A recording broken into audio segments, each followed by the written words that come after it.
on now. This is Seay and Matt Bischoff, and we are Riff Killers Podcast.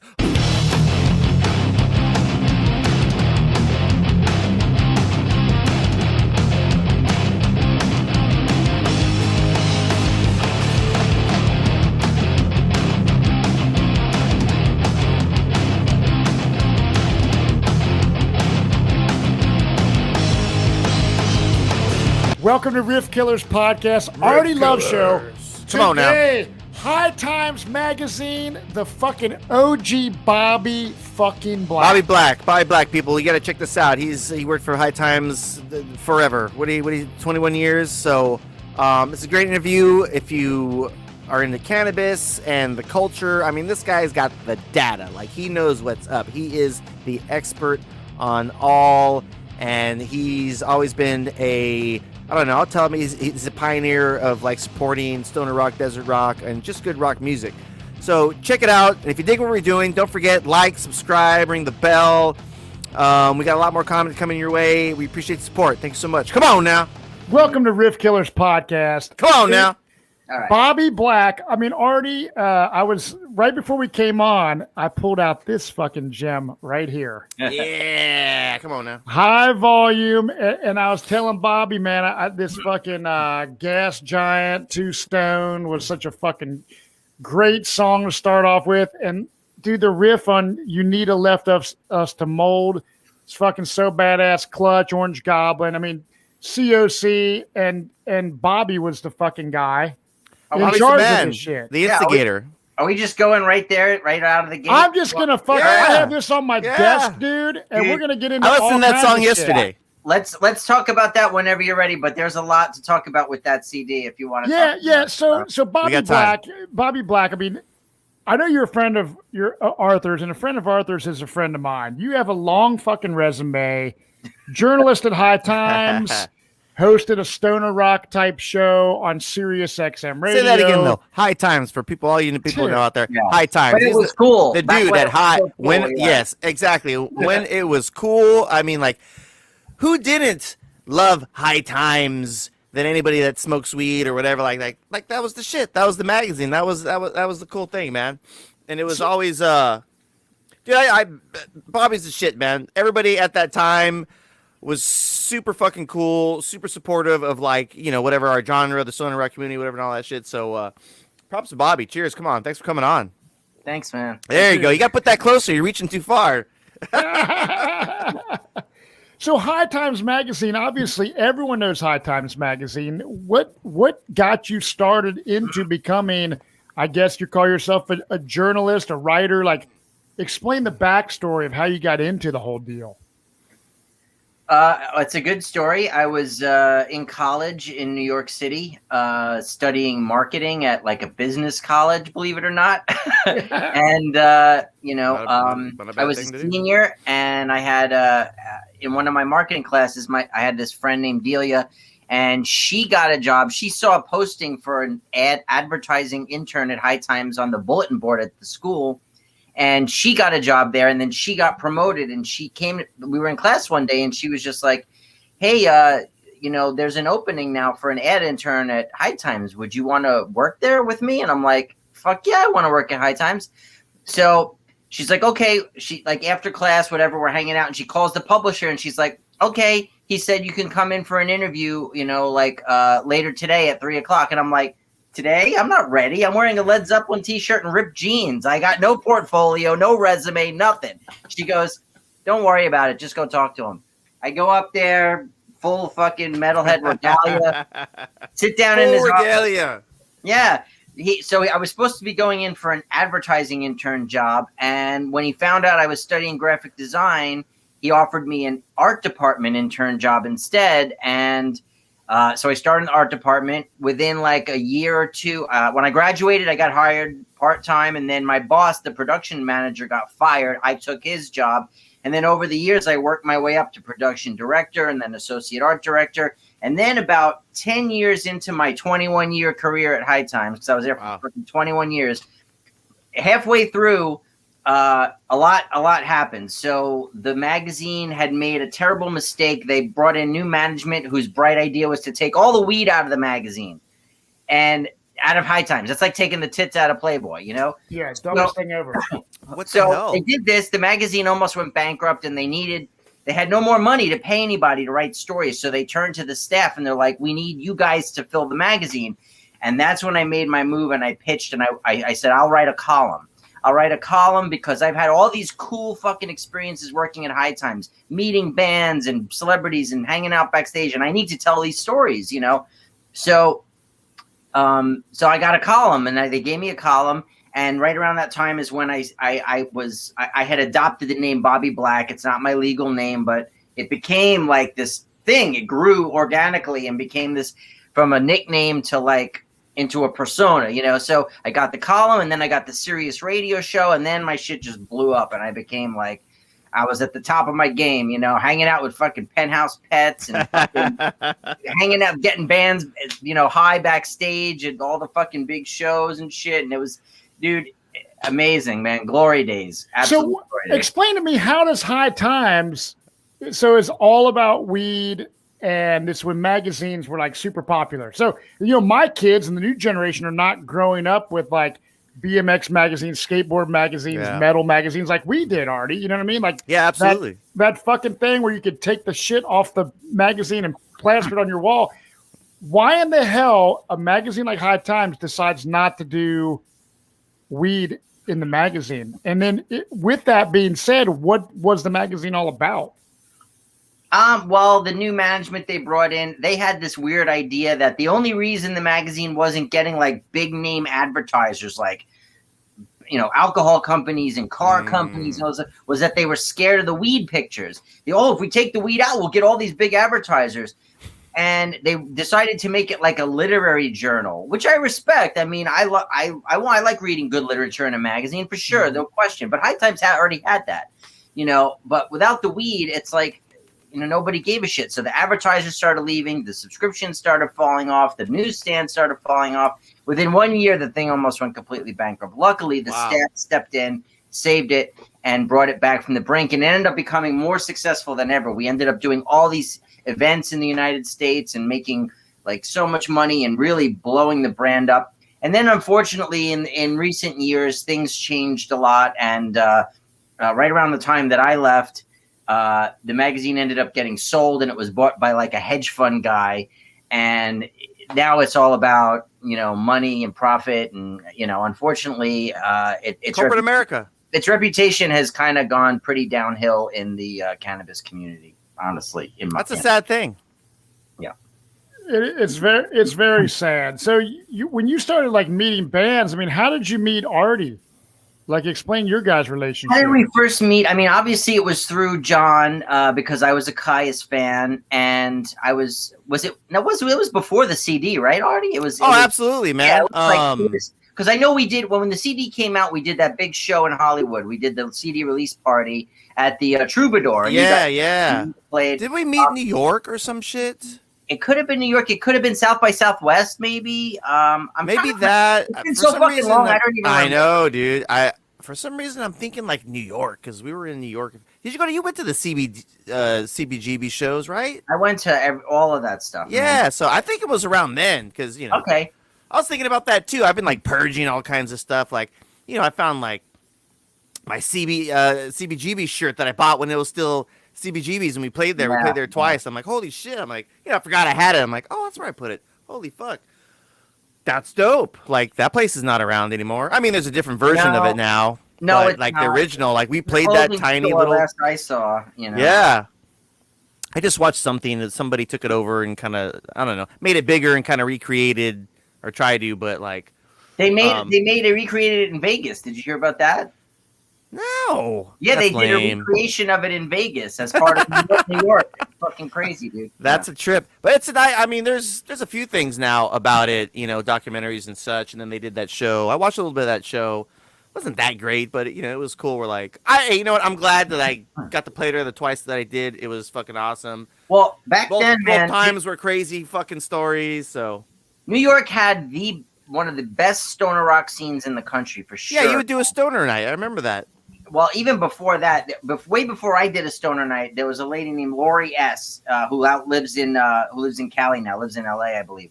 and I still speak to her time to time. And she promoted this party called Dosage in New York at the Continental Club.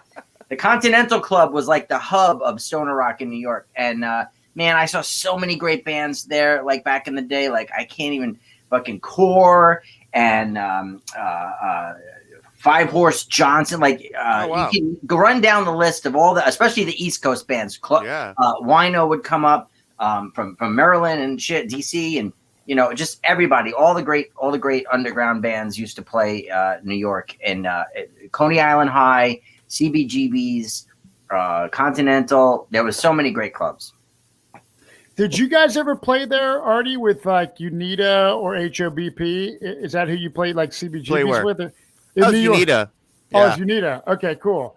So like you being like obviously putting this high volume deals, talking about UNITA, and you handpicked all these bands. So have you been like a fan of heavy music, like since a young kid, like grow up listening to metal and then, you know, you get into Sabbath and bands like Caius and shit like that? Like you look at a sonogram of me in my mom's belly, I'm holding up now. His name's Bobby Black, for goddammit. No, I'm kidding. But what happened was when I was about, 10 or 11 years old, I discovered my parents' vinyl collection. They had like a collection of vinyl, and my dad was he liked rock and roll. You know, he liked the Doors and Zeppelin and the Beatles and all that stuff. You know, and my mom too. And so I didn't know anything about it. I'm looking through these records. I'm like, what's this? What's this? You know? And so like, I remember listening to like the first Zeppelin album on vinyl for the first time, Masters of Reality, Paranoid, the Doors, like all this stuff. And I just remember, I don't have a lot of sharp memories from that period, but I remember opening up Paranoid for the first time and seeing the 4 Sabbath dudes in the field with the chain, with the cross and the black and the long hair and the Fu Manchu mustache. And I remember like saying to my mom, like, that's what I want to be. That's what I want to do.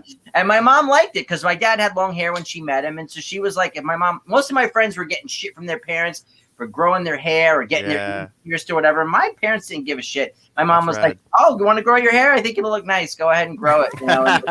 So it was really cool. I got turned on to rock, and then from there, when I was in junior high school, I was listening to Sabbath and Zeppelin and stuff. But then when I was in junior high school, I got turned on to Metallica and weed at the exact same moment. Oh shit!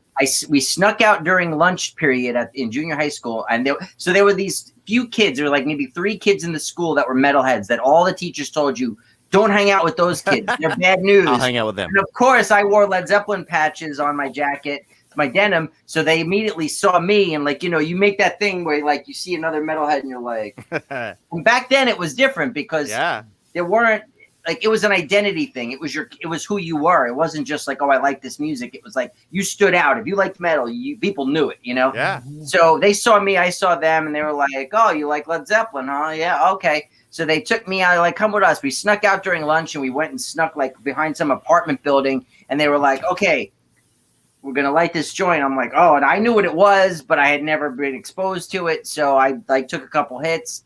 And then we're hanging out and starting to get a little giggly or whatever. And then the dude's got his Walkman, you know, your cassette Walkman. Yeah. He's like, hey, check this out. And he puts the headphones on me. And it was Fight Fire with Fire, the beginning of Ride the Lightning. And I had never heard, I mean, Sabbath was heavy, of course, but I never heard, like, you hear Ride the Lightning kicks in and it's like, and I was just like, whoa, what the fuck is this? You know, that was it. Like that, I was metalhead for life at that moment. So, you know, Slayer, Metallica, Anthrax, you know, and I was lucky because I grew up in Brooklyn, like walking distance from a club called Lemoore, which was like, they called it the rock capital of Brooklyn, but it was the rock capital of the whole East Coast. I mean, like every major metal band played this club, and it was a small club. So I've been watching a lot of like metal thrash documentaries, and yeah, I remember them mentioning that venue. That's awesome. So did you see bands like Biohazard, Sick of It All, Life of Agony, Typo Negative, all those kind of fucking bands? I was at Typo's very first show before they were even called Typo Negative. Wow. I used to go see Carnivore. Anthrax and Overkill played there like every couple months. I saw Sepultura on like I think it was their first time in New York and US, like Beneath the Remains tour. Just like so many, like I said, every major band that played came through. I remember when Slayer Slayer played there. They played as Angel of Death. They didn't use their real name, as if people weren't going to know who they were. when Seasons in the Abyss came out, and that was my first time ever going in a mosh pit. I went there, and the whole club was a mosh pit. Like, there was no pit, the whole club. Yeah. And I was just like, fuck it. And I just jumped in. I was always scared before then. And I went in, and that was it. Again, like, for the next 10 years, I was in, like, the mosh pit every weekend after that, you know? What's crazy, dude, is your story about, like, your introduction to metal and all those bands is kind of like mine, right? Like, so, like, I was into all the bands, and Pantera came out, and I was into Danzig, and obviously when grunge came out, I was a big Alice in Chains fan. But I remember as a Pantera fan looking at Riff magazine and seeing Phil Anselmo's, like, favorite bands. It was Saint Vitus. It was, something else. It was Caius, Blues for the Red Sun. Yeah. So I went out and bought all these fucking albums because I worshipped Phil, and I put on fucking Caius, and I was like, holy fuck, because I was this big metalhead, but I was like, this shit is like the heaviest shit on the planet, but it's not metal like Sepultura and Slayer and shit, but it's like molten goddamn lava, man. Molten, yeah. And that's what fucking started my love affair with, like, the whole fucking stoner rock shit. It sounds like you went down the same path. So when did you discover, like, those kind of bands? You know what I mean? Yeah, I was in college. I went to a college in New York City, which actually was right down the block from High Times. So that ended up working out really well later down the road. Mm-hmm. But when I was in college, I started doing a radio show at my college radio station. I hung out at the radio station a lot, and they had a really good library of vinyl and stuff. And so we used to get new CDs sent in. Back then, college radio, I don't know if it isn't anymore, but college radio was a big thing. That's where all new underground music broke, was college radio. Yeah. We didn't have an internet, so and the mainstream stations didn't play this kind of stuff. Yeah. So I had a college radio station, and every week, every month, we would get new CDs in, and we didn't know who most of these people were. We would get these CDs and like, who's this? Tool? What's that? This stuff would come in, and so I remember there was another college radio station in Jersey called WSOU, and they were the metal station in the New York area. Everyone in New York got that station, and they played all the good metal.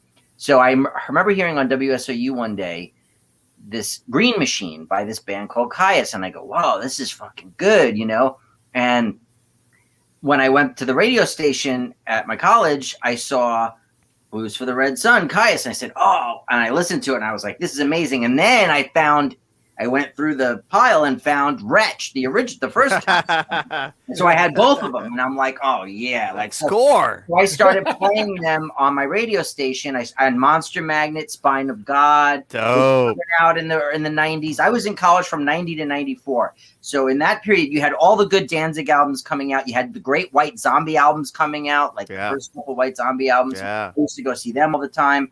Caius was coming out. Tool, Opiate had just come out. So like, this is all breaking shit. So I was like playing all this on my radio show. I got turned on to it. And then from there, it just took off. I mean, once I started working at High Times, once I heard that they were calling this music stoner rock, I'm like, well, this is my music. Of course, it mixes my two greatest passions, hard rock and weed. I mean, that's my beat. Like, that's what I'm on to cover. So I started covering it in High Times. I wrote a couple of features in High Times. I interviewed Queens of Stone Age. I interviewed a whole bunch of people. I don't even fucking remember everybody. A lot of people. And then I was lucky enough. Like I said, years later in 2004, I was a guest on Jose Mangan from Sirius, who's the main metal dude at Sirius. Mm-hmm. He was doing a special for 420 because he likes weed. And I got invited because I was at High Times to come be a guest. And after we had a great time on the air, and at the end of it, he said, we should just do a stoner rock show. I'm like, well, I had a radio show in college. Are you offering me a show? Because I'll take it. And he's like, okay. So that was it. And I had that show for 4 years. And every week I put together my own playlist based on the music I wanted to play, of mostly underground bands that they were not playing on the regular rotation at all. And the vice president in charge of the area, in charge of the station, he hated it because he was not a drug guy. He was not a weed guy. So he would constantly complain, why do we have a show about weed? Why we shouldn't be covering this and stuff. But Jose always stuck up for me, and I had the show for 4 years. And the best part of that show, other than enjoying playing the music and getting to talk to people and talk about weed and talk about music and stuff, was turning people on to that music. Because I can't even tell you how many emails and calls I got from people saying, I'd never heard of Electric Wizard. Now I bought everything they fucking made, you know, like that band, like whoever it was. Like, and I played some obscure shit too, you know, so I purposely went out of my way to play obscure stuff that people would never have heard anywhere else. And I that is what made me happy, was to turn people on to music like that. Yeah, so absolutely. You pretty much forward those that. emails. Yeah. I said you should have forwarded those emails to the guy complaining. He didn't care. He didn't. Yeah. It's the corporate part of it that, you know. Which now is crazy to me because weed seems such a mainstream thing. Speak now. of the devil. Exactly. What do you got there? Indica, sativa. What is that? Purple CP30 Kush 82.0. There's so many. I don't even know. This is actually some Afghani hash. Oh shit! Nice. There you go. I'm rocking some. I'm getting back into my traditional hash stash that I've been collecting over the years. Oh wow! I have a collection of all kinds of Moroccan, Afghani, Nepal. Wow, crazy. Shit, so, I just wrote a big article about the history of hashish for my Canthropology cannabis history column and podcast. So I was like, you know what? I've been doing a lot of dabs for a long time. I'm like, let me get back into the old school shit. Let me get into the real deal. The original. I can't handle all that dab or that shit's just crazy. Oh, I love it. It's like crack weed. Well, you're pro. You're pro. I'm at like end of the day, you know, just that's the fucking funny off. thing. People that listen to stoner rock and shit, they probably think like, dude, the dudes in Caius and the dudes in Unita, all they do all day, every day is bong rips. Bobby fucking Black is the real king of stoner rock. Yeah, absolutely. I don't know. Mike Cancino smokes a lot of weed. I'll tell you that. How you doing, Mike? Mike's. I think Mike's an all day kind of guy. I was very happy and fortunate to be able to cover that scene when it was really in its heyday, and meet and hang out with all those amazing artists. It was that era that, you know, stoner rock, whatever you want to call it, was on like the verge of being cool, you know what I mean? Or broken through and like almost mainstream. Like, you know, it was, you know, like even Fu Manchu, that one record, they got a lot of thing, and then, you know, Unita was doing our thing, and if a record came out, it probably would have sent it over the top, but it was that whole area where like stoner rock's the cool shit, you know, because there were good bands playing, you know, good rock. Well, it's like this, man. When grunge came out, I was talking to a friend of mine the other day, because I listen to music, today's music. I'm like, man, is there ever going to be like the next Nirvana, Soundgarden, Alice in Chains? You know what I mean? That type of thing. And it seems like you guys were just saying, like stoner rock was on the verge of like being like grunge was. And I think Queens of the Stone Age was the only band that kind of like went into like mainstream, but had like, I don't know. Yeah, and they veered away from stoner rock. They kind of got more experimental and kind of went in a different direction. The first album was very stoner rock, and then I still love it. I love all their music, but it got more and more weird as it went.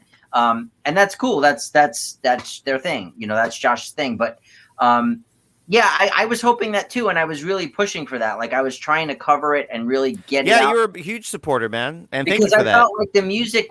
It sounded so much better than all the shit I was hearing in the mainstream in the radio. And I'm like, if people just fucking heard this, it's like totally unpretentious. Dudes in t-shirts and jeans, no image consciousness, like nothing. Just get up there and play your fucking balls off, you know? And this was kind of the era of nu metal too. So besides like for whatever next version of music, nu metal, it was stoner rock, which I mean to me it's if you want to get stoned and rock, awesome, but it was just like good rock, you know what I mean? Just riffs. Yeah, and some of the bands I know didn't like the term stoner rock. They thought it pigeonholed them, and it made it sound like only people that smoked weed could listen to it. And I got some pushback on that, but I was just like, listen, first of all, I didn't make up the name. Okay, I didn't make it up. I'm not the guy who invented the term. Who first said stoner rock? But look, the people who were called punk, the Sex Pistols didn't like being called punk. You know, Yeah. a lot of people get labeled grunge. They didn't like being called grunge. Nirvana didn't like being called grunge. You know, most of them.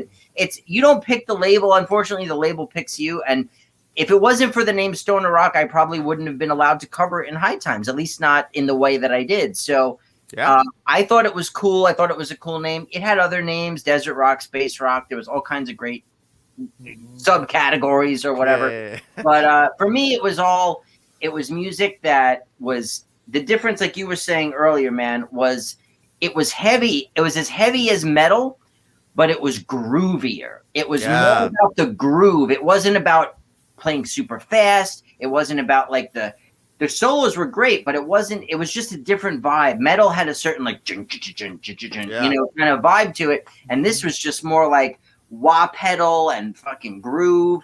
And it mixed everything that I love, the heaviness with the grooviness. And I'm 100% like our journey into that type of shit is literally the identical journey because I feel the same fucking way. And I still love and listen to Unita and Caius and Monster Magnet and shit all the time to this day. So when you did your show from 2004 to 2008 on Sirius XM radio and the guy was like, we really don't like a show with weed, which is crazy to me kind of because there's like so many shows on Sirius XM. Like what led to the demise of that? You know, it lasted for 4 years. It was good while it lasted. And then they just like Jose, was he like, hey, dude, we can't do this anymore? Or it wasn't him at all. It was the VP guy. So what happened was they just made the decision to merge with XM because before that it was just Sirius satellite radio. Yeah. And they were bringing Howard Stern in, and they had to build it. First of all, it was the most expensive contract in the history of any kind of fucking radio. They had to pay him a ridiculous amount of money. They had to build him a big custom studio. He basically took over half the floor of Sirius in Manhattan. Wow. So when that happened, they had all the DJs and all the personnel from XM merging with Sirius, so they had a lot of duplicate shit. They needed to cut. They needed to save money for Howard and cut a lot of staff. So the VP guy used the merger as the perfect opportunity to say, okay, we need to get rid of people. I know who we could get rid of, the Stoner Rock dude. Because you were making so much. I was making $85 a week. I had a weekly show, a 1 hour Damn show. you, Howard Stern. $85 a week. And, but I didn't care, man. I fucking loved it. I would have done it. I mean, it was an amazing, the $85 was great, but it was more about the music for me, getting to turn people onto music and getting to play the music. It's really fun putting together playlists. It's fun, like seeing what would sound good after this or what would throw people off after that. Dude, mixed tapes, man. Like, it's like a mixtape, it's mixed tape. Like in our days of going out and drinking and partying, when you're in your early 20s and shit, dude, we had me and my buddy Rob Luna. Rob, what's up? We would make our fucking night tapes. Like we had the Tuesday night tape. We had the Thursday night tape. Like we had the tape for every night when we would go out because we would go hard.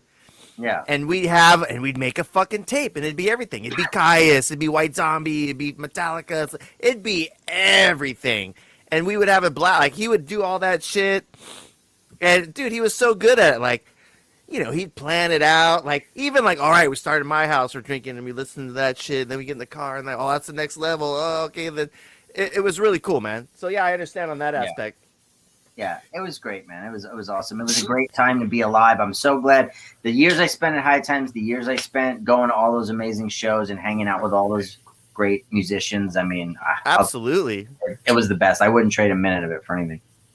So back when you were saying when you first got introduced to metal and weed at the same time, when you first went to the woods or whatever to listen to Fight Fire with Fire and smoke we didn't weed. have any woods in Brooklyn, man. I went to the concrete jungle. I went to the park, like behind the swing set. You went to the park. So were you like hooked on weed like since that moment? Like you're like, man, I really dig this, or what? Yeah, hooked on is kind of a weird word, but like I would say, so I started smoking in junior high. At that time, it was sporadic. It was once in a while. It was in the park with the rockers. He wasn't hooked, bro. Come on. We would go.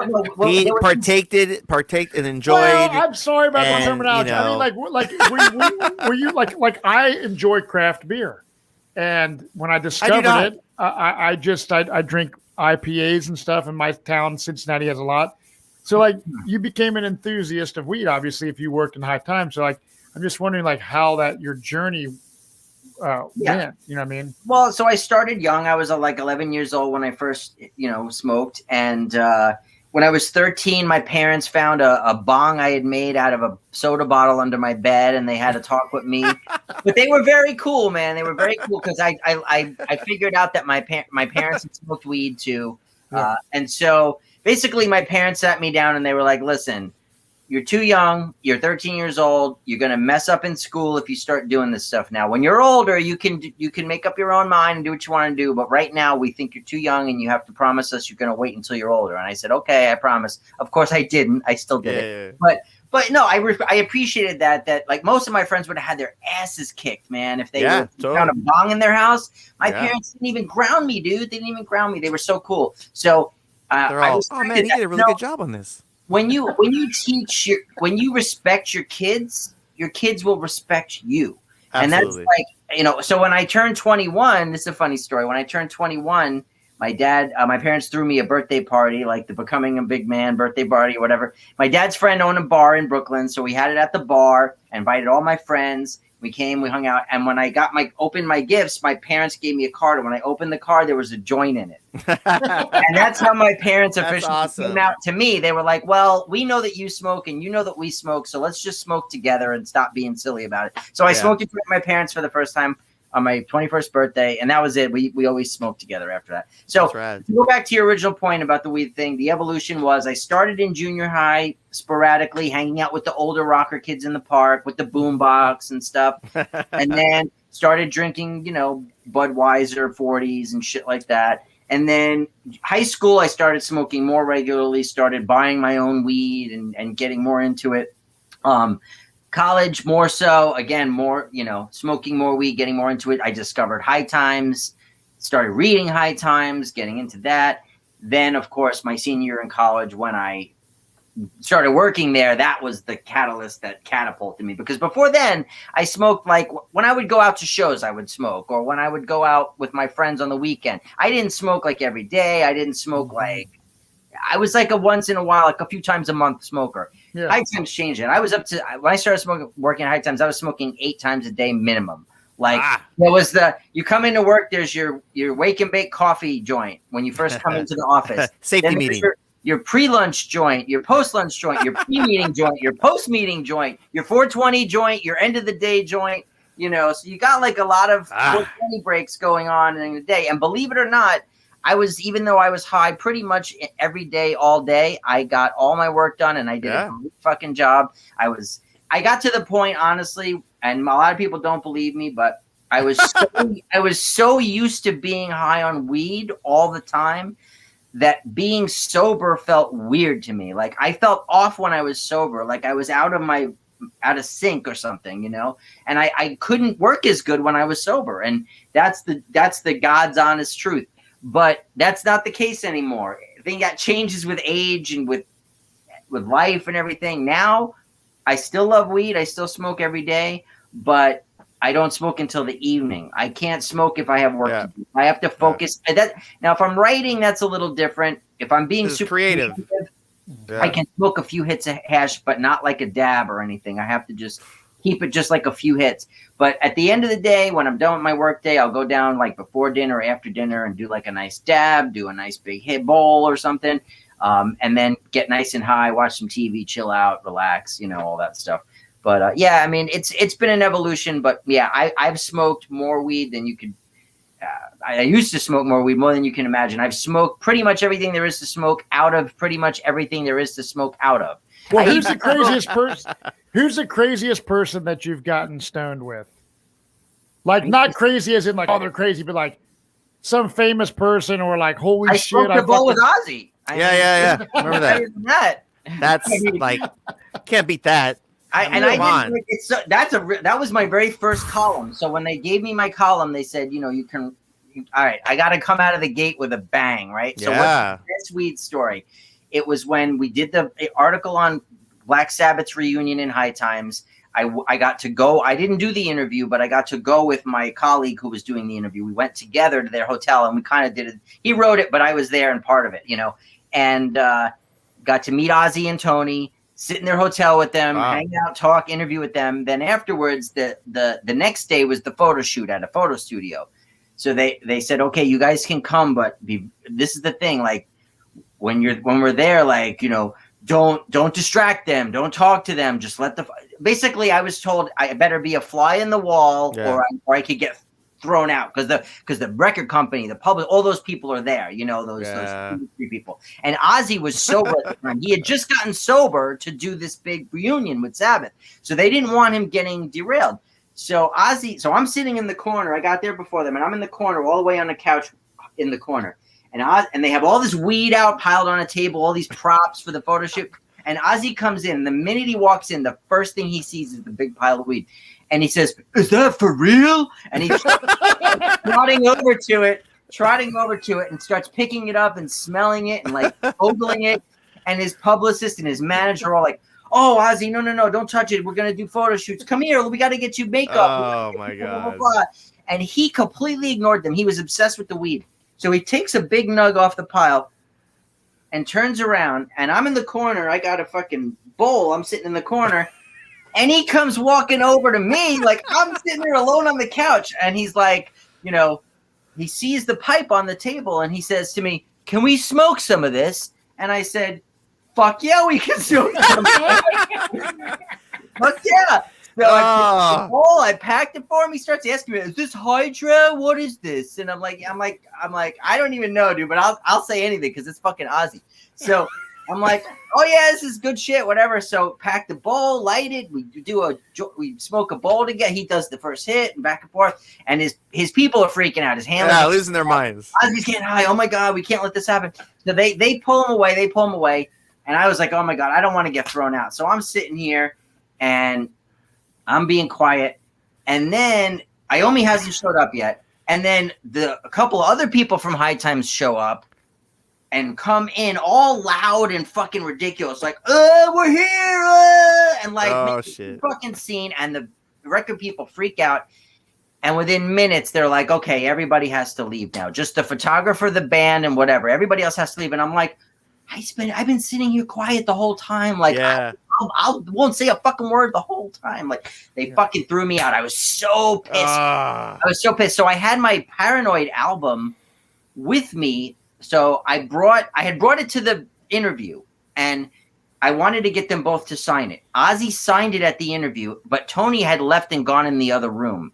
And then we had to leave, and I didn't get his signature. So I brought it back with me to get Tony's signature, and they threw me out before Tony got there. And on my way out of the fucking hotel, Iommi's coming past me into the hotel. I'm like, motherfucker. So I never got Tony's signature, but... Oh, here we go. Oh, shit. There's my Paranoid. I'm going to get closer. There's my Paranoid album. Oops, sorry. Fuck yeah. Signed by Ozzy, framed. And it says, "Stay stoned, Ozzy Osbourne." Wow. What a fucking story, dude. That's awesome. That is so badass. That is fucking so cool. Yeah, that was my first column in High Times. So that's I have amazing. to come out with a bang, you know. So you do this radio show on Sirius, and then you end up doing a podcast called Blazing with Bobby Black. How did that go? Because podcasts are obviously a dime a dozen now. Tons of people are doing podcasts. I mean, everyone I know like listens to podcasts. That's right, and I love doing. I love them. You guys do it. Anybody could do it. Yeah, I love podcasts. Fuck yeah! So what was your podcast Blazing with Bobby Black all about? So basically what happened is at the end of 2015, High Times had brought in some new CEO, and it was getting very corporate, and things were getting really shitty there, and the whole vibe had changed. And I had been unhappy for months and months and months, and, you know, it wasn't going well. A lot of my friends had either already been fired or quit, and I knew that I was probably going to be, you know, on the chopping block pretty soon, unfortunately. But so anyway, I ended up getting fired, and then I was like, well, shit, what am I going to do now? And coincidentally, right after I got let go, a friend of mine had been working with this podcast network and said, how do you feel about doing a podcast? And I said, I don't even really know what a podcast is, but if it's like a radio show, sure, I could do a radio show. So unfortunately, you can't do the music, which but so I said, okay, I got to come up with a name. I got to come up with a concept. So basically, with the idea, Blazing with Bobby Black. So basically, I'd have a different guest on each week, and it could be pretty much anybody and talk. As long as it had some kind of weed angle to it, I could pretty much interview anybody or talk about whatever. So sometimes I had bands on, sometimes I had activists on, sometimes I had celebrities on. Whoever I could get that I thought would be interesting for people to listen to. So I did it for a couple of years. I mean, that was my way of staying out there and staying relevant after leaving High Times. Like, what's Bobby Black going to do after High Times? Okay, well, he's got a new podcast and it's called Blazing, and so it kept me relevant. It kept me out there, and I got to do some really good interviews. I got to interview Tommy Chong which I've interviewed Tommy Chong many times, but in person at events and stuff. But I got to do Tommy Chong. I did Doug Benson. Got to do, a lot of cool people. My biggest get, in my opinion, and this was right before I was kind of weaning off and stopping doing the podcast like a few years ago, was Peter Fonda. I got to interview Peter Fonda at the 50th anniversary of Easy Rider coming out.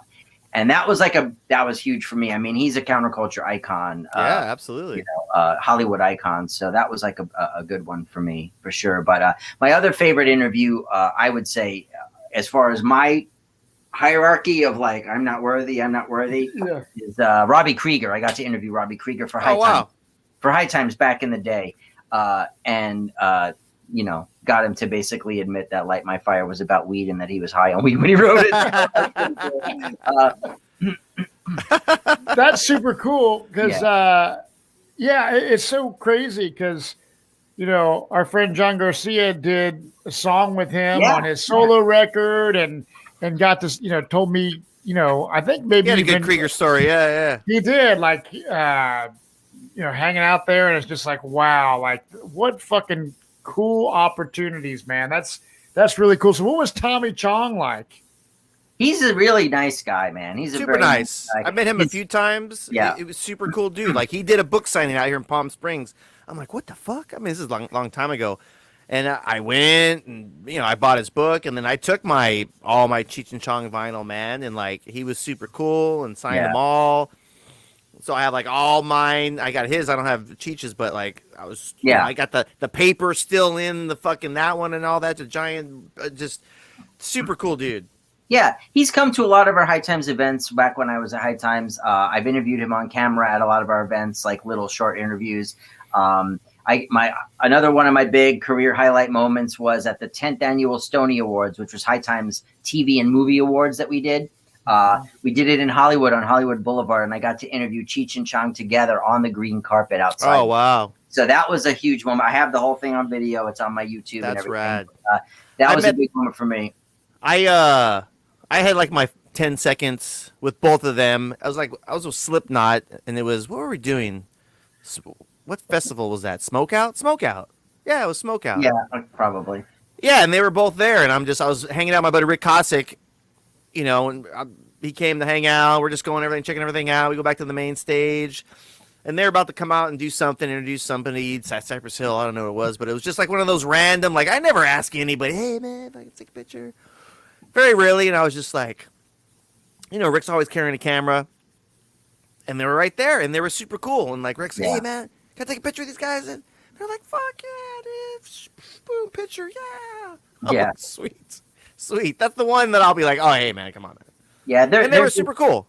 They're good dudes. They're not like full of themselves or anything like that at all. They're very, and they're real stoners. They're legit. They made up whatever their beef was. I don't know. They had beef for a while and shit, but like, they're like, fuck it. I think Cheech wanted to go into like, he didn't want to only be known for the stoner shtick, so he wanted to get after, and he went and did Nash Bridges and a bunch of that's because when I met Tommy Chong at his book signing, I asked him, hey man, you probably get this a lot, like, you guys ever gonna do something else again, comedy, whatever, stand up? He's like, well, you'd have to ask Cheech that. He's the he's the the real actor now. You know what I mean? He went legit, so it's up to him. That was like during their like kind of like, I guess they didn't get along or whatever. He came back around when he got older. He said, I think he just said to himself, you know what, fuck it. Like, I'm just that's what fucking made him. I mean, what people want, man. People wanted Cheech and Chong together so bad, man. They did. Absolutely, like, dude, as a kid. Like, that's what's the cool thing about, I guess, my parents too. Like,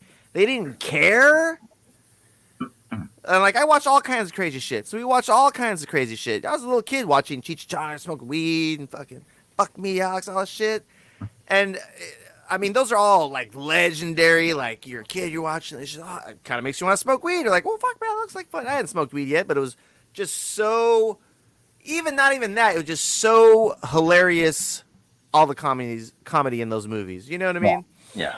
All those movies you can do all the lines. They're just perpetual, never ending. Yeah, I know Curtis. But to this day, we're still like Curtis and the whoop whoop and like, no, look bad. You know, it's all day that shit. I get so mad when some people are like, you know, Cheech and Chong made stoners look bad, and we're still trying to get over those stereotypes. They really screwed it up, and I'm just like, fucking. If it wasn't for them, nobody was doing stoner entertainment. They were the only ones doing it, and they fucking were hilarious. And you're gonna be upset because we all get pigeonholed. That's not their fault. That's the fucking establishment's fault. Yeah, man. You know that's Cheech and Chong are fucking golden, man. And people said the same. Oh, the people always say the same shit when they try to put stoners down. Oh, a bunch of Deadhead, Grateful Dead, Cheech and Chong. Like, you know what? Grateful Dead and Cheech and Chong did a lot with this fucking culture. Yeah. I'm not a Deadhead. I've never have been. In fact, I've never been either. But I did watch. I never got what the big fucking deal was about the Grateful Dead, honestly. I just out here it was kind of a big thing. Like, yeah, I don't think they're bad. I don't think they're a bad band, but they just don't excite me at all. Yeah. Like, all their music's just like yeah. I felt the same way. Funny enough, out here during that time of like when we were all, you know, with Caius and this, when we were all kids, it was that the other, you know, clique of people that played music was like those kind of Deadhead peoples. Deadhead peoples? Is that English? Deadhead peoples? Yeah. Fucking Deadhead peoples. That's good. It is now. There was that clique of like, you know, they were all into Grateful Dead and they played that kind of stuff, and those were the other desert big parties, was those bands, you know what I mean? Yeah.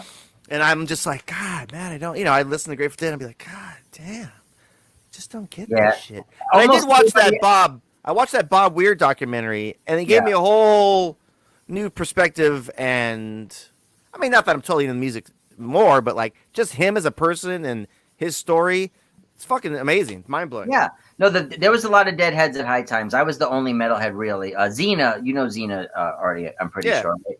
Yeah, she was the only other metalhead. She was there for a while, but I was basically the resident like hard rock guy there. Everybody else, they loved the Dead and all that stuff. You know, the Dead did a lot. I give them their credit. They had a huge following. They did a lot. The glass art scene all came out of the Dead tour. So many of the things that stoner culture that exists now in stoner culture really emerged from the Dead tours. Yeah. You know, the Dead parking lot stuff. So I give it a lot of credit, and I have warmed up to it more as I get older. I like a little bit mellower music, and I've warmed up a little bit more to it. That when I was younger, I was like, "Fuck this shit, man! This shit sucks, pussies and shit." You know. Now I'm much, you know, more. Yeah. Open. Well, it was like the what was that? I guess their hit in like the '80s or whatever. Touch of Grey. Yeah, dude. I could not. I was like, what the fuck is? I mean, the video was cool with the skeletons and shit. That was like watered dope. down at that point. Yeah, but even that, I was like, the Dead were cool. The Dead were cool back in the original days, like the Haight-Ashbury fucking days. That's when they were really bringing it, you know. And then after that, it kind of became this like. For me, you guys in high school, so like I was a metalhead. And I listened to fucking Metallica and Slayer and Pantera, all that shit. Did you hang out at Carl's Jr. at lunch in high school? We didn't have Carl's Jr. Where was the metalhead hangout? Because I'll tell you where ours was. Where was the metalhead hangout in high school for you? I say Perkins Restaurant was like Perkins Restaurant. Yeah, it was like it was stay up late at night. It was heavy metal parking lot. Yes. So, but my question is, in my high school, all the kind of like soccer player, jock kind of people were the people that were going to the fucking Dead shows. It was like the jocks were the Deadheads. You know what I mean? Yeah, that was like. Yeah, and so that was in Ohio. Like they were all Deadheads, and then like myself and like my crew of like BMX and skate guys were like the fucking Life of Agony and fucking, Biohazard and shit and all these other metal bands. But it's weird. I never got it either. I mean, I appreciate all music, I never, there's different music for different people, but yeah, for the stoner culture, it does seem like the Grateful Dead is part of the whole scene was a pretty big fucking deal. Yeah, and I would fight with them all the time to have more rock acts in our events because every time we would do a Cannabis Cup or event, they'd be like, okay, well, who are we gonna get? Oh, Julian Marley. Okay, it's always a reggae or Marley person. Yeah. And then there's like always a rapper, like always like 5 rappers. Like, we're gonna get Too Short. We're gonna get this guy. We're gonna get this guy. I'm like, okay, that's fine. Can we put a fucking rock band on there too? Like one fucking rock band? Because every event we go to, it's our event, and I don't want to see any of this fucking music. Yeah. Like, I smoke weed with Ozzy. God damn it, we need rock. like, just can we? Did you people forget that rock and roll listeners smoke weed too? Yeah. Like, hello, long before hip hop or reggae was even popular, we had the 60s where everyone who smoked weed listened to rock and roll. Yeah. Like, so, and I'm not talking we about. We kind of created most of that rock and roll. Yeah, and it's not just jam bands either. Like, give us a decent hard rock band, like, fucking Black Crows, like something with some fucking oomph to it, So you did the fucking, you leave High Times or High Times, like, how did you? I didn't leave High Times. High Times left me. Or High Times left you. I'm just gonna say that. High Times left him. But and then you do your podcast and stuff like that. So what comes after that? I saw this term canthropology or whatever, and you do that's mine. That's your term. Copy Black. Yeah. So what is that? Like, how did that come to be? So I was looking for a new project to work on out here in California. I moved to California after I left High Times, and I was looking for a new project about 2 years ago, and I saw that this guy that I kind of knew from the cannabis community online was posting all these pictures of cool, like, cannabis artifacts and cool artwork from, like, rare shit. And he was basically this collector who had a shit ton of money, and he decided he wanted to spend it on weed artifacts and shit. And so he posted one day that, I have so much cool stuff. I think I want to start a museum. And so I wrote to him, and I'm thinking to myself, that would be really cool. So I wrote to him and I said, hey, if you're going to do this museum thing, you're going to need somebody to write about the objects, right? You need a description to tell people what the object is if you put it in a museum. So, maybe I could do like a freelance writing thing where I write about your objects for you. And he said, oh, let me think about it, whatever. And he came back to me like a day or two later and said, after I thought about it, I'm actually really going to need someone to do more than just write about the objects. I need someone to help me build this museum because I don't know how to make a fucking museum. And I was thinking about it, and I was asking around, and I realized that you're probably the perfect candidate to do that. Would you be interested in being the director of my museum project? And I said, yeah, okay. He said, oh, there's one catch though. You might have to come live in Amsterdam for 2 or 3 months and work on the collection. So I'm like, okay, twist my arm. Yeah. I don't know, man. So I said, all right, I had to talk to my wife, make sure she's cool with me bugging out for like 2 months or something. But it worked out good. He flew me to Amsterdam, and I flew out. First, he flew me out for the job interview, which was great. I went out for like 4 or 5 days and just smoked hash and shit. And then after he realized that we could vibe together, that we could work well together, and that I actually was qualified for everything, then he flew me back out months later, and I went through his entire collection, like over 500 items, photographing everything, cataloging it, putting it in a database, building this infrastructure where when we actually open a museum, we have all this stuff figured out. So we did that. That was a lot of fun. And then one of the things he wanted to do was not just make a physical museum, but basically have this be a cannabis history education project where we tell the stories of cannabis history from the real sources, from the people that were there, that lived it, base the stories around the objects and the people that were part of that history. So that's what I've been doing ever since. I came up with the term canthropology because anthropology is the study of the humanities culture, the culture of humanity. And I thought, well, canthropology is the study of cannabis history and culture. So Canthropology is what we called it. And I do a monthly podcast. I interview someone from cannabis history. We talk about some of the objects in the museum collection. What kind of objects are in the museum? A lot of posters, like a lot of everything from the earliest poster, like original Reefer Madness movie posters from the theater when those movies in the 30s and 40s. Yeah. All the way up through all the activist different posters, event posters, propaganda posters, all that kind of stuff. So a lot of posters, a lot of. I kept thinking like ancient pipes they found. No, in, this like, is we're Greece or focused something. on the modern history of cannabis culture. Oh, copy that. We're not focused on the hemp. There's already a lot of museums that do that stuff, that talk about the plant and the hemp. We're focused on cannabis culture. So we basically, it's like the last 100 years. It's basically from like cannabis prohibition and on. So I'm not saying we don't have some stuff from before that. I do cover stuff before that, but it's focused primarily on the modern. So we have a lot of posters. We have a lot of little knickknacks and collectibles. We have a lot of pipes and bongs and things of that nature. Original Snodgrass. For those of you who know, Snodgrass was like the main godfather of glass art. We have so much stuff. I can't even think. Books, a lot of original papers. Like we have original government papers and documents, all kinds of stuff. Is this in Amsterdam? Well, the collection's in Amsterdam. As of now, the museum doesn't exist yet physically.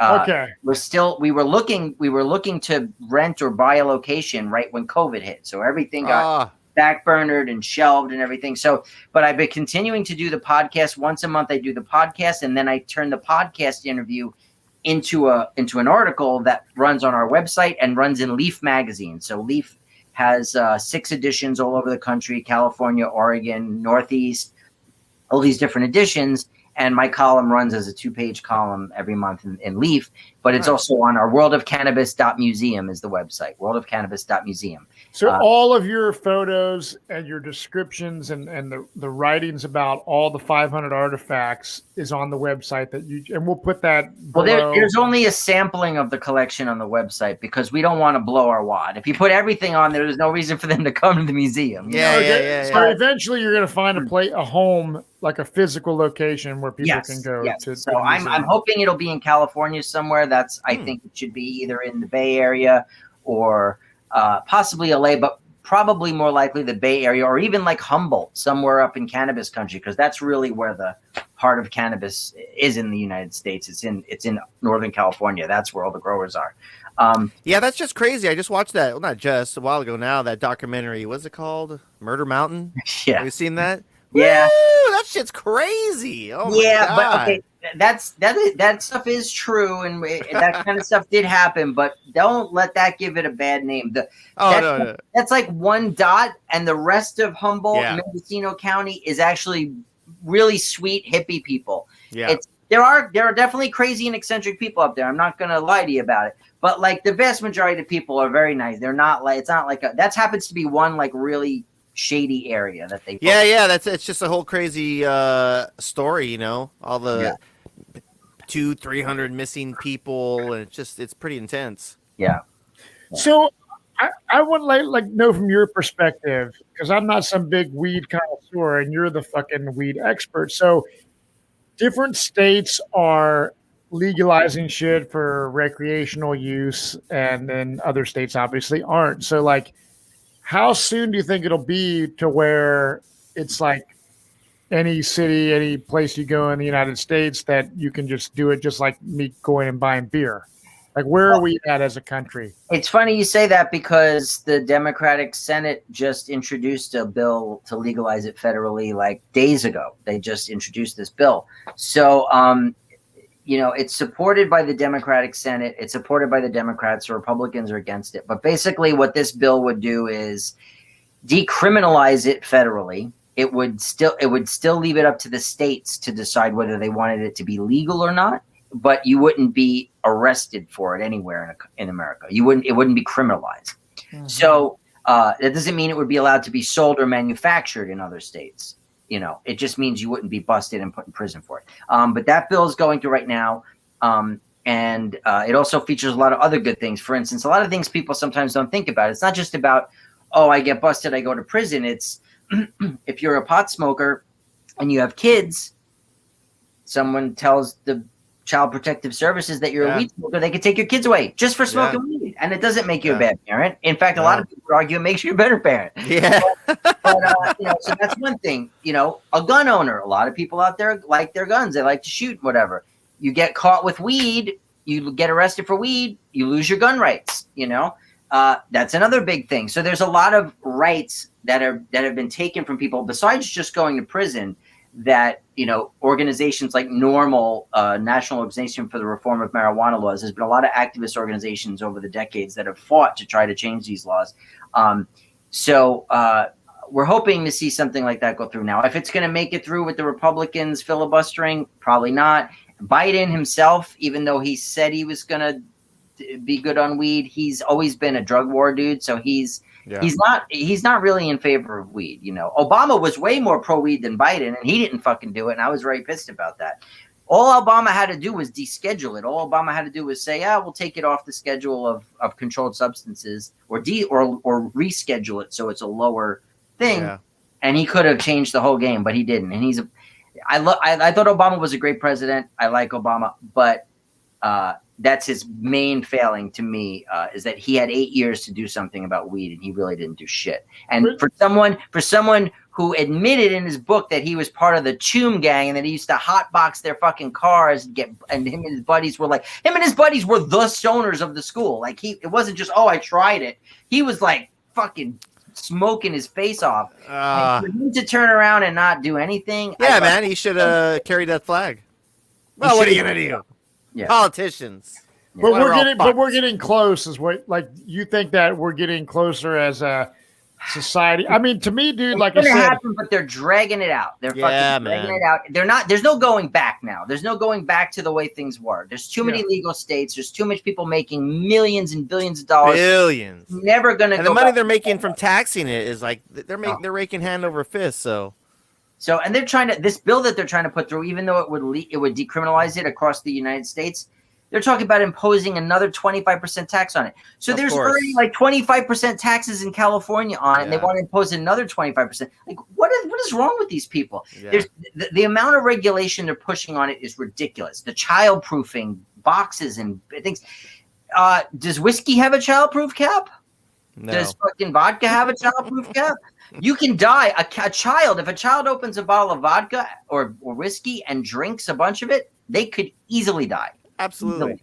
A child could eat a whole box of cannabis edibles. They might be pretty fucked up. They might have a very bad experience, but they would not be in physical danger of dying. They would come out of it okay. Yes. They might be traumatized, but they wouldn't die. That just makes no fucking sense. If I can go to the store and buy IPA beers in my own house and drink and get a little buzz, what is the fucking difference? And the fact that there's like, what I don't get is there's states that it's legal, and then there's motherfuckers sitting in jail right now because they fucking sold a little bit of weed to a guy that looks like Artie Love Show. It makes no sense. And they're doing 30 years and shit. Yeah, you got for having a pound or something. Believe it or not, there's people in for life still for weed. And there's people now making millions of dollars selling way more weed than these guys ever did. And they're in there for nonviolent weed offenses, and they're spending 20, 30, 40 years in jail. It's obscene. Well, that's one of the things this bill would do if it passes, even though it's not perfect, is it would expunge. It would let all the weed people out of prison, and it would expunge people's records. And that is a huge thing. The main thing as a cannabis crusader, if you ask any cannabis activist, it's getting people out of prison, because these poor people's lives are completely ruined. Well, they don't want that either, because they want that, because the prison system is, for profit. They don't want to release all these people. They're getting $50,000 a year for each person, The prison industrial complex is one of the major reasons that weed has stayed illegal all these years. Absolutely. Absolutely. I don't want to get into some crazy, like, we're going to talk politics. No, but what I want to ask you is, so like, if I was to say to my mom, hey, Mom, I think weed should be legal, blah, blah, blah.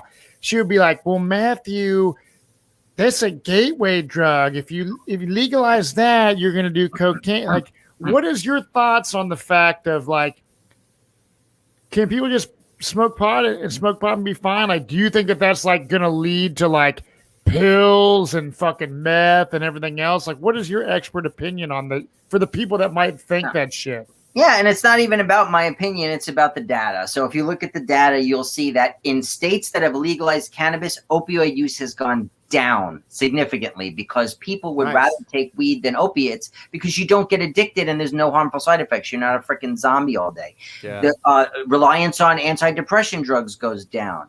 Alcohol use goes down. All these things are good because all those drugs are much more harmful for your mind and body than cannabis. So the data shows that it is not a gateway drug. It never has been.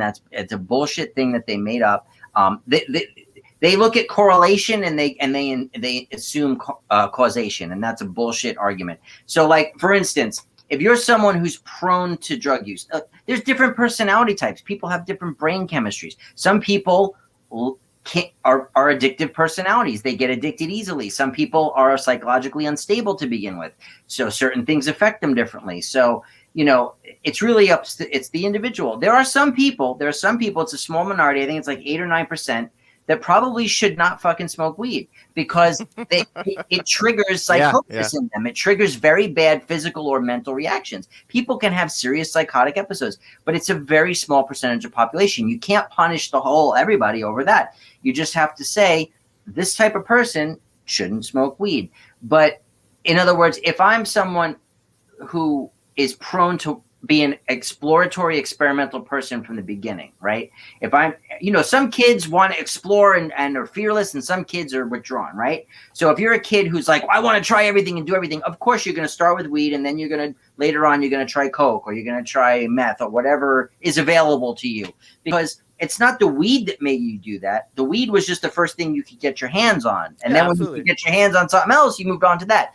But this idea that the weed, that's like saying, oh, well, milk is a gateway drug to soda because you drink milk before you drink soda. When you're older, you drink soda. It's like, well, yeah, but one has nothing to do with the other. Yeah, I drank milk first because that's what they gave me. That's what was available to me. And then I drank soda when I was older, So that's it's a bullshit argument. There's no. I agree 100% with that. And I also think that I imagine that alcohol is a way fucking worse thing for unstable people than weed probably ever could be. You know what I'm saying? Yeah, absolutely. Well, alcohol for those people that for the people that are like addicted kind of personalities, and I don't know. I just find it insane that if I can sit here on a podcast and have some beers, there's no fucking reason why a natural fucking plant. And I'm that dude. This is from a guy who I don't even fucking smoke weed. I like all my I just find it ignorant that it's not fucking federally legal. Personally. Have you ever smoked weed? I have. Yeah, dude. You just didn't dig it? No, it's not that I didn't dig it. Like I told my wife, I was like, because I drink a lot of beer and stuff, and I said, I was like, fuck, man, if I was able to just like go to a dispensary, like it's legal for recreational use, and my job was cool with it and whatever else, I would probably drink way less beer and I would just like eat fucking pot gummies every night to relax. Yeah. Take the edge off. That's it. Yeah. I mean, I have no problem with it. Yes, I have smoked weed. My wife fucking, we like I said, we talk about it all the time and we talk to our kids about it. And then I just find it insane that there's people sitting in fucking jail for the shit that people are making money at. It's crazy. Yeah. Yeah. So what is next for Bobby Black, dude? Like, what is so you're doing the working with this Amsterdam dude on this Cannabis History Museum, and then you do the podcast. What else is on the horizon? Well, we're hoping to get the museum back on track and get a physical location open, and I have to work on hiring people to design that and build that out and all that stuff. That's going to be coming probably next year, I would say. It's not this year.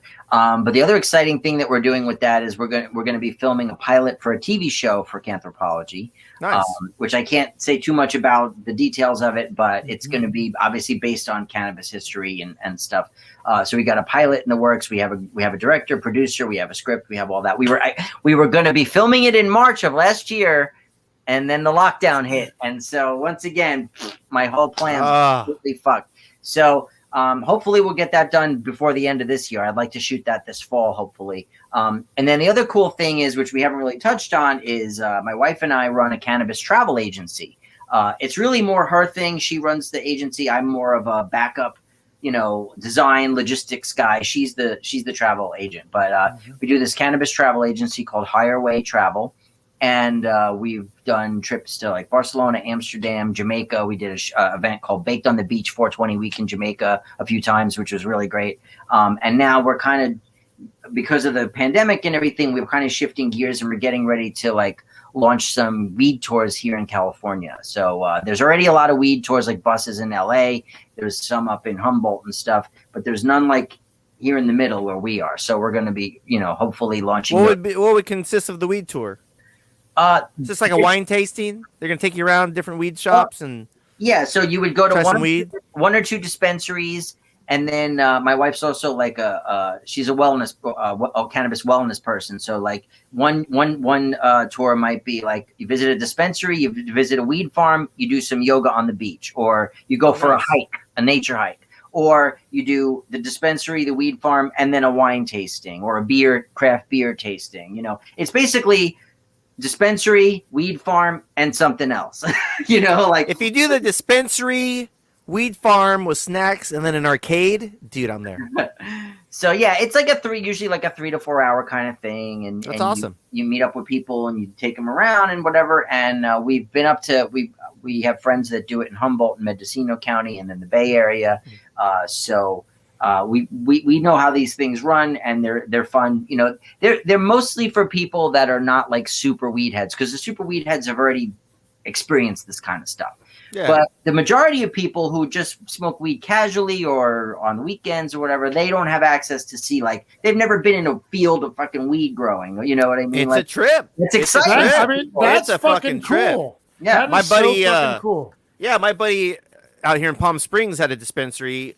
He kind of got shafted by the system, but dude, he had it all nice, 2-story building, and I would go, we put him in high times, that guy.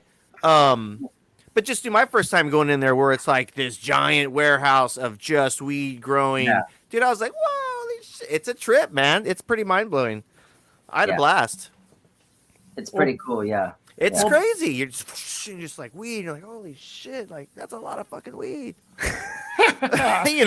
Yeah, dude. That's awesome, man. Well, Bobby Black, I mean, you have like just a great life resume of shit. And your story is fucking awesome, man. Yeah, self-made man. Good for you. Kicking ass, fighting the fight. Created like just a super cool deal. Have you ever thought about writing a book? I see a lot of books behind you. I've thought about it. I've started working on it several times, and I always get derailed. I have a terrible. I completely lack discipline. I've been a hedonist my whole life, so the discipline to sit down and write a book has always eluded me. Unfortunately, I gotta get. I feel your pain. I gotta grab that by the balls and really do it at some point. But well, you have time. You have time. I have a lot of pieces of it, together. I just have to kind of start putting it together. But yeah, I want to write a memoir, especially about my high times years specifically. Yeah. So that's something that's on my agenda for sure. Hey, I don't know if you guys do any giveaways or stuff like that. Do you do that kind of stuff? Sure, we'll give something away. If you want, I have still from the concert that you played, the record release party, Troubadour, volume. Yeah. I have the original posters that I designed. Ooh, wow. Signed and numbered, limited quantity. I still have like a nice little stack of them left, a small stack. Oh, wow. I don't even know if I have one of those. Well, I'm like poster collector geek. I'm a huge poster collector. I have a massive collection in my hallway. So do I. Which I can't show you now, but I can give you a quick little, if you want to look just around here. You saw the Aussie. Yeah. There's a Monster Magnet 311 in the corner there. Oh shit! There's my High Times collection up there. Some of those. There's my signed typo negative from their first album. Rad. Fuck yeah. There's Peter Fonda. Signed that for me. Oh, see, that's sick. Yeah, the Captain America. Sorry, man, the computer's a little weird. No, that's fucking it's- dope, yeah. dude. And then this is a great stoner rock show I went to in San Francisco. It was my first time ever going to San Francisco, and I wrote about it for High Times. It was I Hate God, Alabama Wow. Thunder Pussy, Suplex, wow.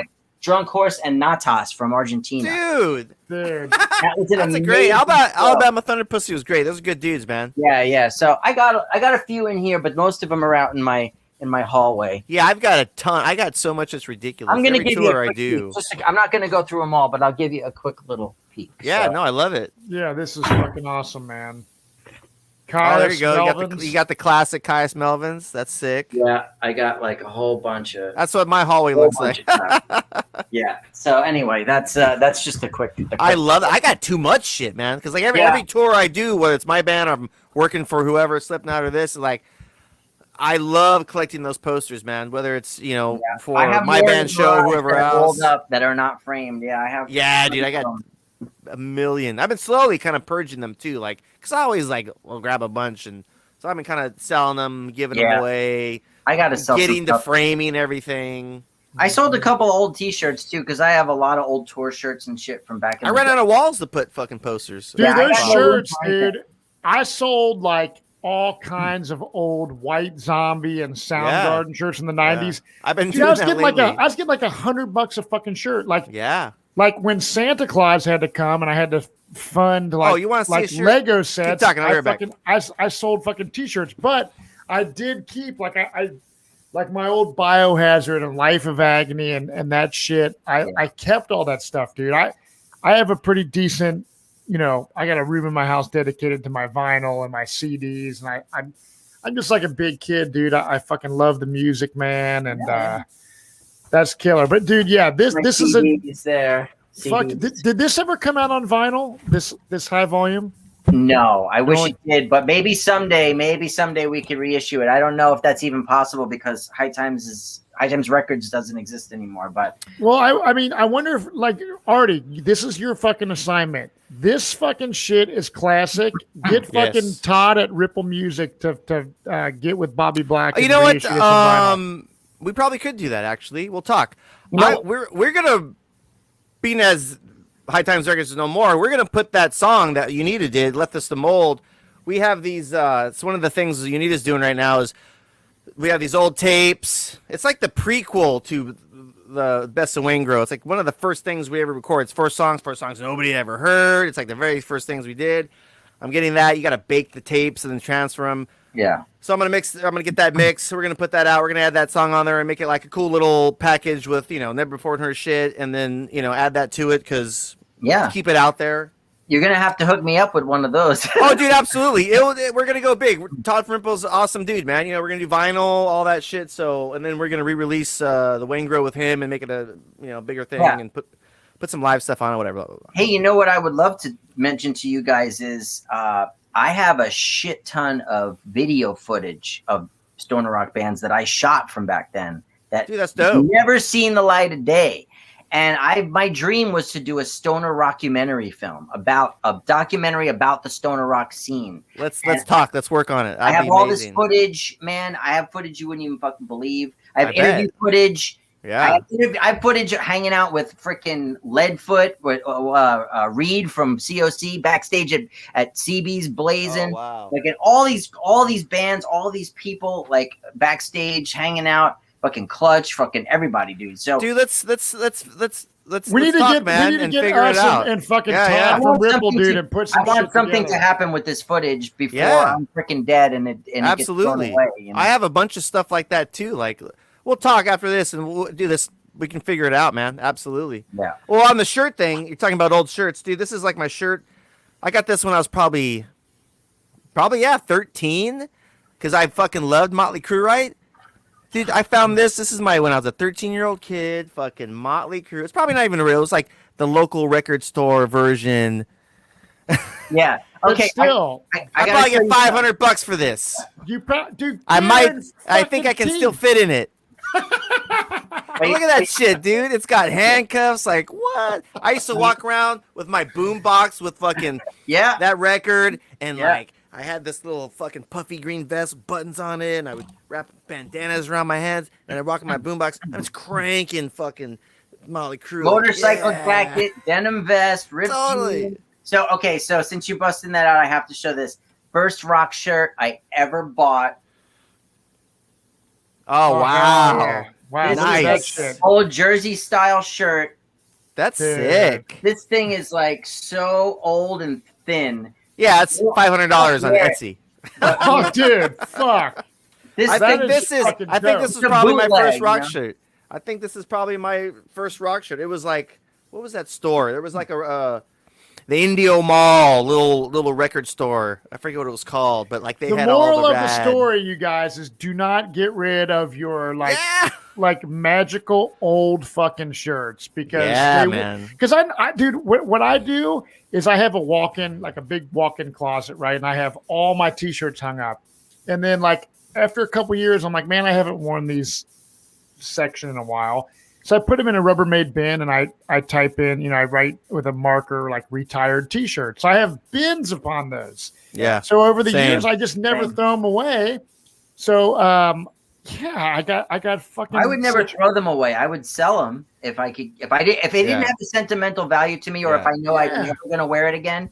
I've sold a few, but I would never throw them away. I mean, no, because dude, it's a piece of fucking music history, is what it is. So, but dude, Bobby Black, man, you're the fucking real deal. This has been, buddy, come on this has been awesome. Artie's been telling me, dude, Bobby Black's gonna come on the show, and we finally made it happen, dude. And you have a fucking great life and great stories. So thank you, my friend. Yeah, we only scratched the surface too, man. We'll have to do a part 2 or something because there's there's like, so much, man. There's so much. Like, I mean, we didn't even get into these stories like limo rides, and after that show, about the that was doobies fun. at South by the Southwest. doobies at South by Southwest, dude. I got that. I got my doobie award right here. It's in the studio always. Sweet. Dude, that's fucking awesome. Yeah, definitely, Bobby. Come back, man, and man, and fucking get into some shit. But it's pretty endless. There's definitely a lot more we can talk about. But thank you again. Awesome, man. It's good to see you. Thank you, guys. It's so much fun to talk about the good old days and rehash that stuff, pun intended. Yeah, man. I mean, we're prime time of our lives, and it's like you think. I mean, I know I've been doing that lately, where I'm thinking back. I've fucking done some crazy shit. I've seen some crazy shit. It's like that's kind of the catalyst of doing this. Is like I love listening to stories of what happened, how, and it's kind of culture now. There's like so many documentaries and it's just so interesting to see like whatever, how that band started, how they made that record or whatever, and like a different aspect of it, this and that and the other, or the stories of their tour story or this or that. Smoking weed with Ozzy, I mean, fucking amazing. Just shit like that, where it's so interesting. I've always been that way, where it's like, it's so interesting. The behind the scenes thing is so much of a part of it that luckily now there's so many things going on where you get that in all aspects. You know what I mean? Yeah, I mean, my thing since early age, my thing was always been about experience, like experiencing as much as life could offer you. And as a writer, when I became a writer and I realized that I wanted to be a writer, your everything is a story in your mind, and like even the worst situation, you could find yourself in the worst situation, and all I would think to myself is, this is going to make a great fucking story. Yeah, always. The next day, the next week, it's like you having a fucking amazing story. I always say that too. Hey, I got a good story out of it, but god damn, that was fucked up. But yeah, thank you guys. Thanks for the opportunity to come on and Bobby Black, everybody, come on now, give him a hand. Woo! Yeah, cheers, you guys.